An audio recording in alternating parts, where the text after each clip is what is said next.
we will finally get to the draft. The endless draft speculation is bothering me more this season than any before. Am I on an island with that? No, or you're is not. it? Why is it? Because is it of where they're picking.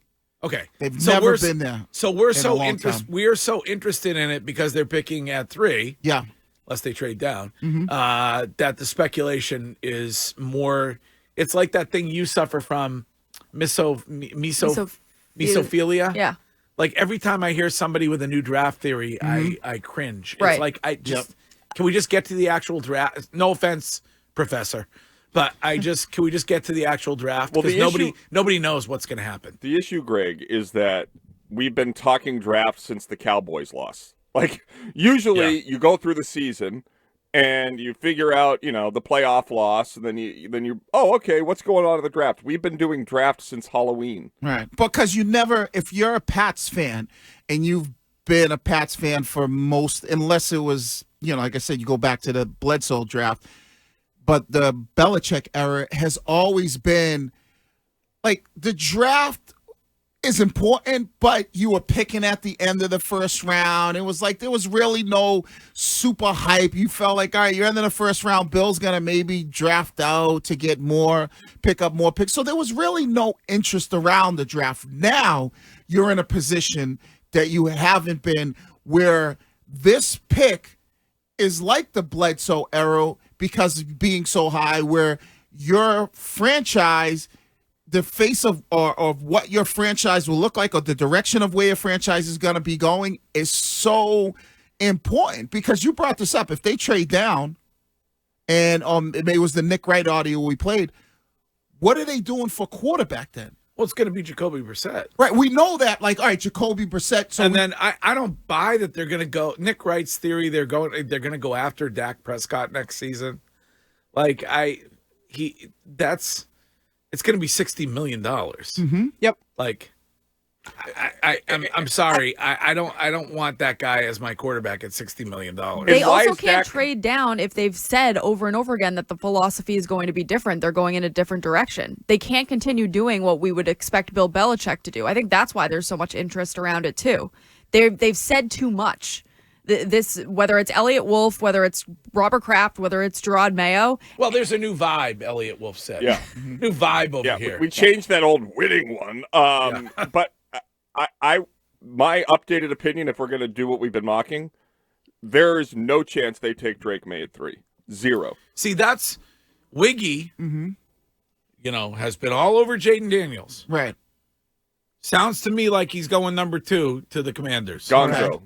The Patriots now have the number 1 pick in the draft because Caleb Williams is going to the Chicago, Bears, right? And the Washington Commanders are taking Jaden Daniels. Well, so it all comes down to, do you believe Robert Kraft when he says we want a good young quarterback? It's going to be that's what you have to decide. It's going to be J.J. McCarthy. J.J. McCarthy, maybe that's the good young quarterback. It's not going to be J.J. McCarthy. Okay, they're not taking Drake Maye at 3. I will bet you. So if they don't take Drake Maye at 3, are you saying they're not trading back? They're trading with the Vikings. That I would believe. All right, so if they trade back, then there's a really good chance, based on the new draft, predictions, that J.J. McCarthy's probably going to be gone in the top 7 or 8. So what they're going to do, and I believe that there's a chance this has already been agreed to, they're going to get the 11th, 23rd, and next year's Vikings first for the Vikings to trade up to 3. All right. They will then use that ammunition, maybe the 11th, the 34th, and another pick, to move up to, say, 6 to take J.J. McCarthy. Okay, so they'll trade down then just to trade back up. Right. Why wouldn't the Giants just stay at 6 and draft J.J. McCarthy? Yeah. Because John Mara owes the Patriots one after the Tyree catch. Yeah, they're not going to do that, though, Curtis. I mean, because why not just like... DC guy. Because just stay there. Okay, then trade up to 5. But why don't you just stay at 3 and take J.J. McCarthy Because you get more ammunition. You get more 5 would be what? The Chargers? Yeah. The Chargers are at 5? Which the Chargers are a likely candidate to trade down, but I don't see the Patriots making a jump back and then jumping back up. But the Chargers are also a likely candidate to draft a wide receiver. And if maybe the Giants don't like J.J. McCarthy.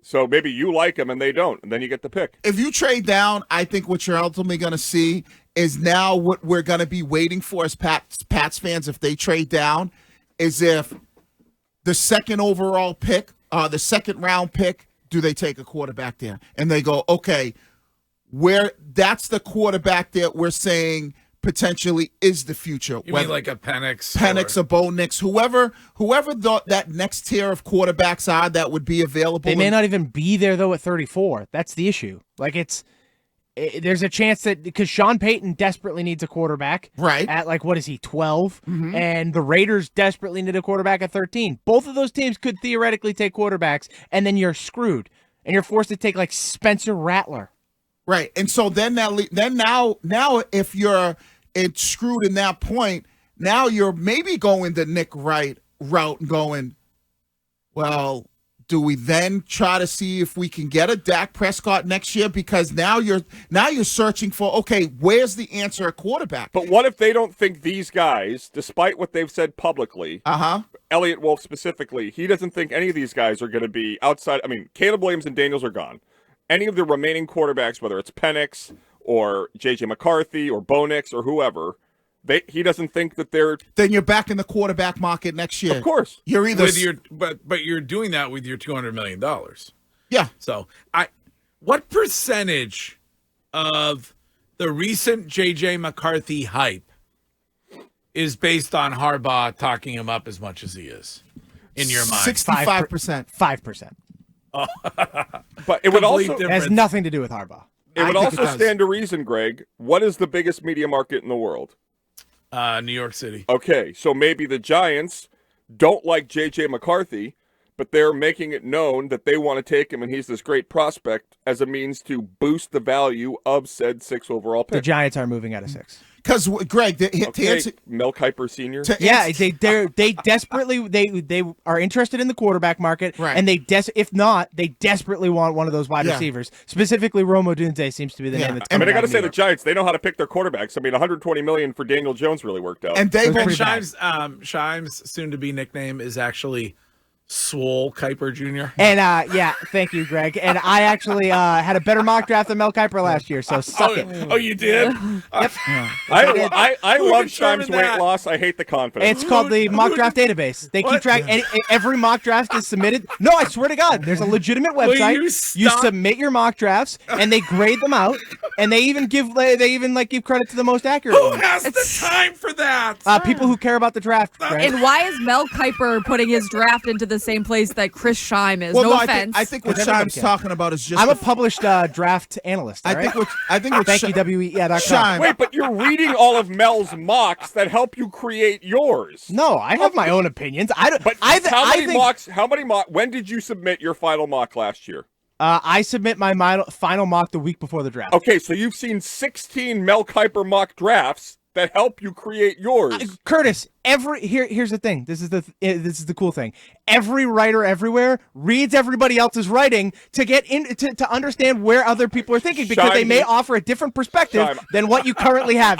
It's this really interesting thing. I love you, but I have to say I love our website. Great spot, except for when they refuse to give me credit on the Lucic story, but. I don't think Mel Kiper is reading EEI.com. That's fine. He doesn't need to.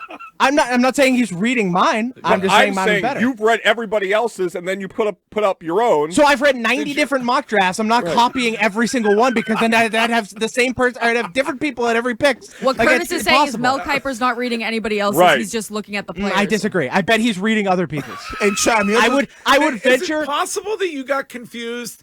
Like Olivia said, you should try a mock apple pie, and you thought it was a draft. Nope, not confused. I guarantee you, Mel Kiper probably reads his fellow ESPN accompaniment, Todd McShay and Jordan. Is it Jordan Reed? And then on top of that, he probably also reads Daniel Jeremiah. And I believe that. Lance Zerline. And you're talking about guys. just the first round, right? Yeah, just the first round mock. Yeah, I believe that. I believe when I'm not good enough to do 7 rounds like. I'm willing to bet you if you were to do if we were all to do one in this room, No. Again, what is the skill involved in reading other people's mock drafts like Scheim does and then creating his own? That's not all the information I read, Greg. Yes, it is. No, it is not. I think it is. Okay, so I'm looking at Chris Scheim's mock draft from my birthday, February 8th of this year. My first He's already 1.0. 0 for 3. Chicago Bears, Drake May. Washington Commanders, Curtis, that's why Caleb things Williams. change. New England Patriots, Jaden Daniels. Yes, that's why it's mock draft 1.0, Curtis. Things change. So What are what's- we at now? Yeah, what's This your was before the combine, even. Like this was back in February. So what's when your newest one? which I still believe Drake May is the best player in my the draft. newest one is mock draft 17.4. Nope, my newest one will be out. You're already wrong on the top 3. Curtis, it's 1.0. All right, so It changes. I do another one, and it's a new mock draft with new information because new things have happened, like the Senior Bowl and the Combine and Pro Days. Curtis, my final mock Holy draft smokes. comes out on Friday morning, April 26th, after the draft. Here, Curtis, I have a question Scheim, for you. Scheim, Hold on. no. Question. Do you have an opinion that you can sometimes change based on new information? course. Oh yeah, that's the same thing. It's the same thing. Here's the thing. James knew that Caleb Williams was going to be the number 1 pick. Yes, and I did that mock draft because I believe Drake May should be the first overall pick, which I still believe to this very moment. But then I did the mock draft as I believed the draft should go. So then you not shouldn't believe say that you were more right than Kuiper if you're just doing it based on what you think should happen, not what the teams are going to do. That was this mock draft, Curtis. This is not my official mock draft that I'm submitting to the database. It doesn't say unofficial on here. Greg, Oh my God! Greg, That's why it's 1.0. Greg, it wouldn't be 1.0 if Scheim, there hold were on. going to be multiple versions. Scheim, isn't there an easy way to figure this out? Can't you just put up Scheim's mock draft from last year's top 10 picks and put up Mel Kiper's top 10 picks and see who was Top 32. I have the grades. Like I beat Mel Kiper. I had a better mock draft than Mel Kiper last. so What if- was your grade? I believe I was a 28.26, and he was like a 26. Oh, boy. All right. So what does that Probably mean? still freaking out about that. Yeah, you should. So how many did you? Said, oh, there's that Chris Scheim again. So for us people that don't know the grades, how many first rounders did you get right versus Mel Kiper? I don't remember exactly. I'd have to pull it up. All right. That's the easiest way to do it. Now, if you don't beat Kuiper, do you get a spanking? You, Drake May, number 1. Oh, I'll tell you something. That Mel Kiper beat you in the mock draft again. I'm gonna punch you square in the jaw, baby. Yeah. Now I want to see a draft from last year. Shine's like, yes, you're right. Mel Kiper, he outdrafted me mock-wise. Go ahead, slap me across the face as hard as you can. Also, twist my nipples. All right. Anyway. So, like I said, draft talk. I'm done with it. Me too. Let's